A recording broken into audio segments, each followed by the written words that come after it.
So here's how to never open a presentation. See how many of these rookie mistakes you make. And by the way, if you're somebody who's doing sales presentations, if you're doing webinars, VSLs, realize this: you can't close somebody until they're open. And your opening of your presentation says a lot about you. You've not thought it through, or you're what you're going to find in a lot of these self-conscious, meaning conscious of yourself. So let's get to these. I typed these up. The 10 most boring, awful openings of all time for your speech or presentations that are costing you sales.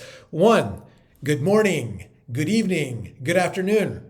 Now, these aren't necessarily bad in and of themselves, but if you sound like everybody else, automatically they begin to put you in a box where there's nothing new here. And so that's going to immediately get people turned off from you. And the next one, I'm just going to give you this. Now, this one's not necessarily bad, but think of this. Imagine you're speaking at a multi-speaker event, and this happened recently. You're out there, and most people have been taught to do the 2 universal questions. Hey, who wants to make more money? Say yes. And who wants to do it in a lot less time? Say yes again.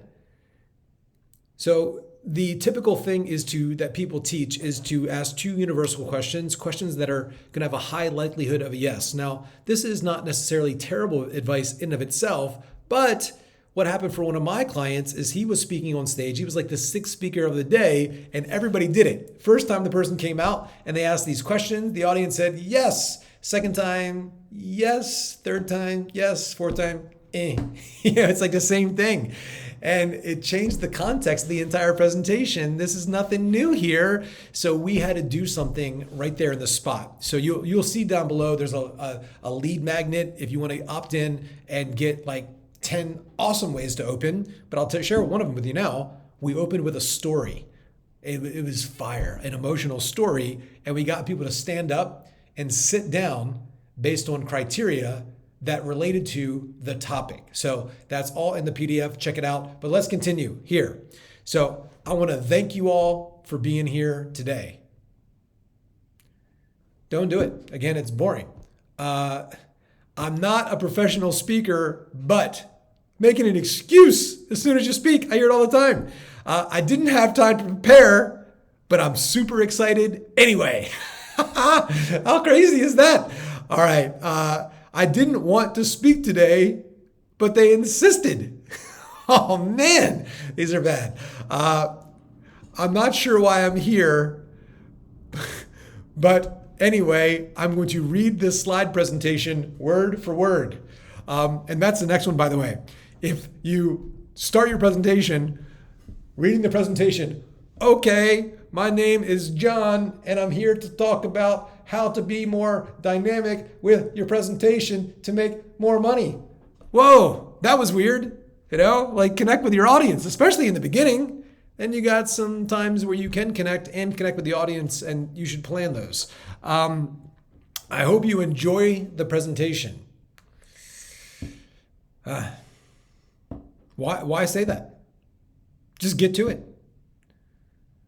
Next, and this will be the last one. I'm so nervous. People start off all the time, I'm so nervous. When you talk about how nervous you are, some people say, oh, he's so authentic. He's so real, so vulnerable.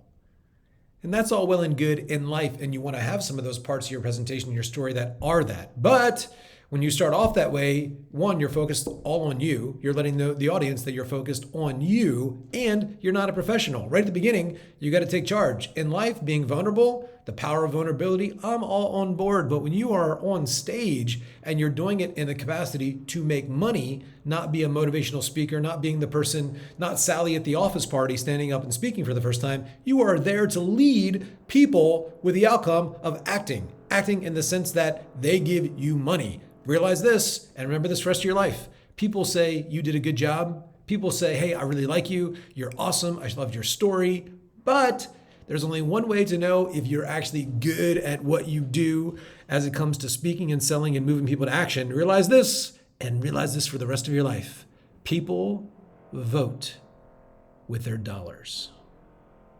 If they're not moving to give you money, it's because they did not see value. It's not that you're not valuable. You did not present the value that you do have in a way that was perceived as valuable. If you want to know how to do this more effectively right from the start of your presentation, go down below and opt in there. You're going to see 10 of my favorite openers and ways that you can be unique and dynamic in your presentation. Also realize this, a tactic shown is a tactic blown. So as I alluded to before, if you are sounding like everybody else, you're automatically, within the first 8 seconds of your presentation, going to be compartmentalized as a commodity in your audience's eyes. Not a good way to start. And so if you want to get access to this, go down below. It's there. But until the next time, make sure that you're being as persuasive and as powerful as possible. Go through what we teach you in our system called the Trust Trinity. We have a system to help you generate more trust from your prospects, from your audience faster to get you to the sale. It's not about speed of implementation. It's about speed of implementing this framework that leads to trust, that leads to you getting more buyers and clients. Until the next time, I'll see you in the next one. Bye-bye.